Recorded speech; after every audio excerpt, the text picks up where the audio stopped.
we would begin to see a kind of segregated higher education landscape. Institutions need to live their values and not be afraid of being sued. Woke media is having an absolute meltdown right now, and frankly, their tears are delicious.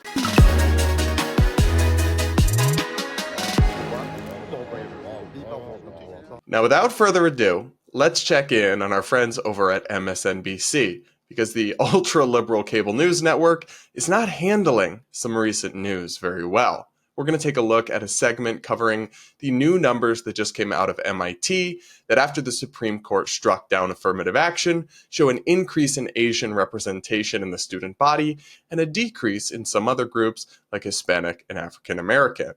To me, this just seems like, all right, well, they're restoring meritocracy, they're not doing racial favoritism or discrimination anymore, and the results are the results.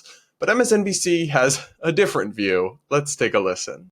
While all eyes were on the DNC this week, MIT released some data that confirmed our worst fears about the Supreme Court. The university's incoming class will be significantly less diverse than in previous years, and that's thanks to last year's ruling that gutted affirmative action. MIT, one of the first to release enrollment data since that ruling, says its percentage of black students dropped to 5% from 15% last year. And the percentage of Hispanic and Latino students dropped to 11%, down from 16%.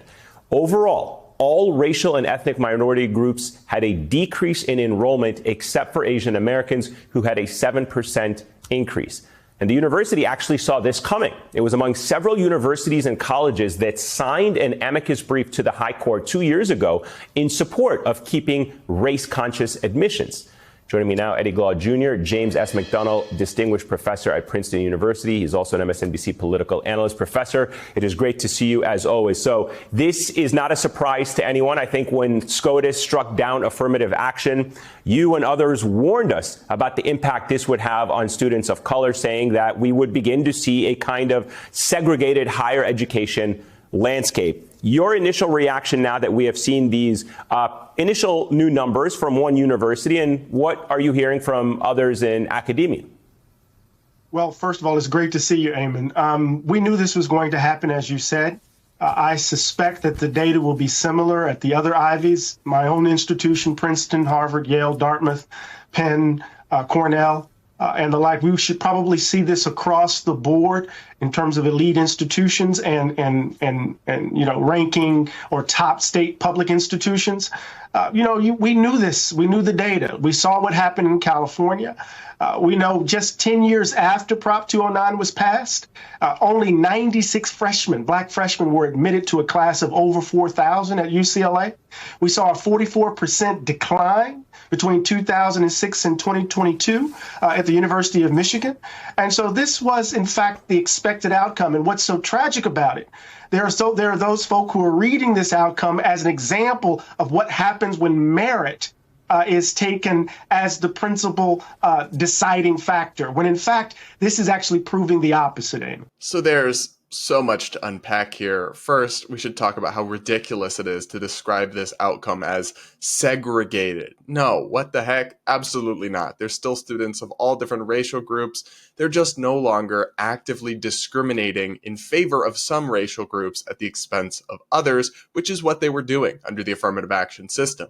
And it's funny because this segment, the numbers and everything they're providing, actually proves our point. The critics of affirmative action always said, look, they're putting the thumb on the scale for some racial groups over others.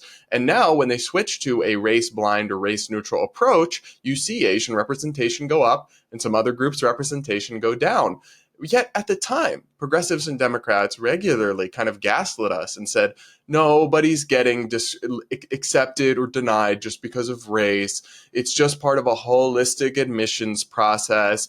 It's not a thing that's holding people back or boosting people and getting them admitted when they wouldn't otherwise be. Which my rejoinder to that was always, well, like, that's not true. But if it was, then why are you so dedicated to preserving it? Well, now we know that it was true. They were discriminating. And that's fundamentally unfair to those Asian students who deserved to get into MIT on the merits, but couldn't and didn't because of their race, because of a demographic trait they didn't choose and can't control.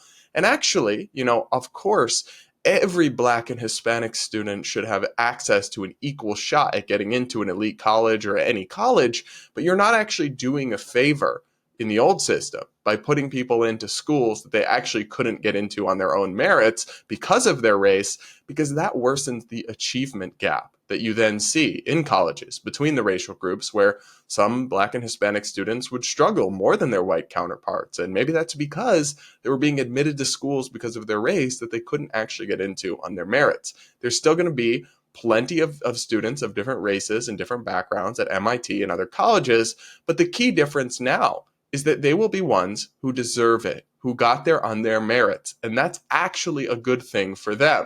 Because under the old regime, you never knew if a minority student who was admitted to an MIT, for example, was an affirmative action pick or not. You didn't know that. And a lot of them truly were excellent and deserved to be there, but were unfairly tarred as affirmative action admissions when that wasn't actually the case.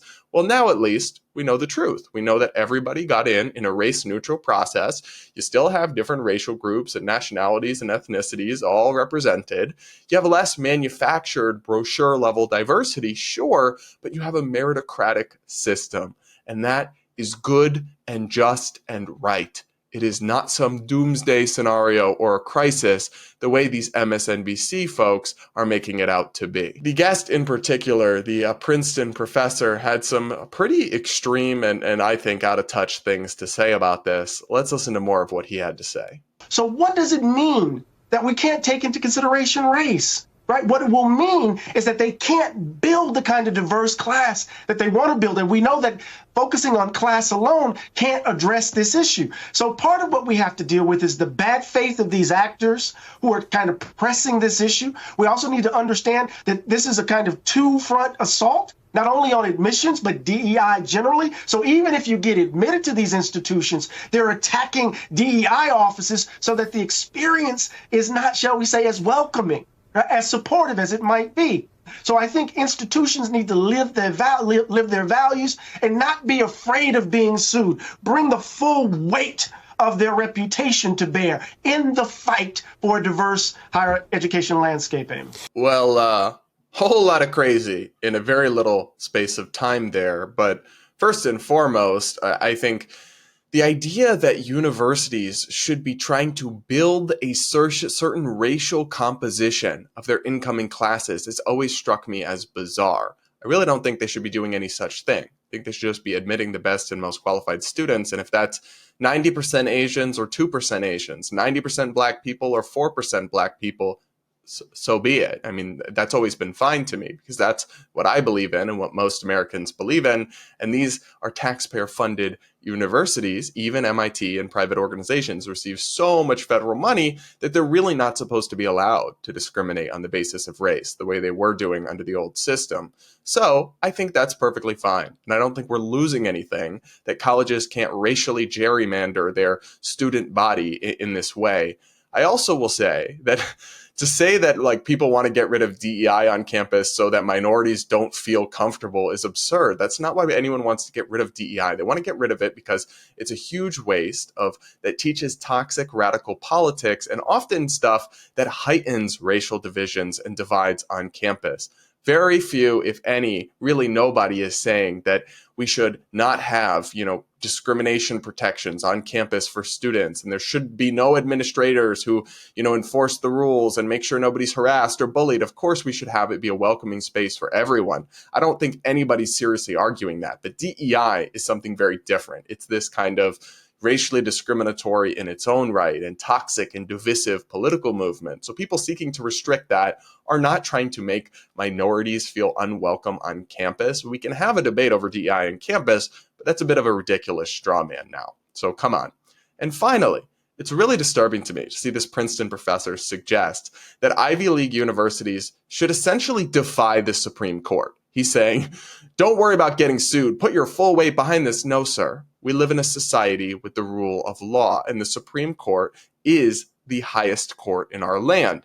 They issued a ruling declaring affirmative action illegal. Schools and universities have to follow that. And you are crazy if you're suggesting they should brazenly defy the law in order to try to preserve their ability to racially discriminate. You know who else did that?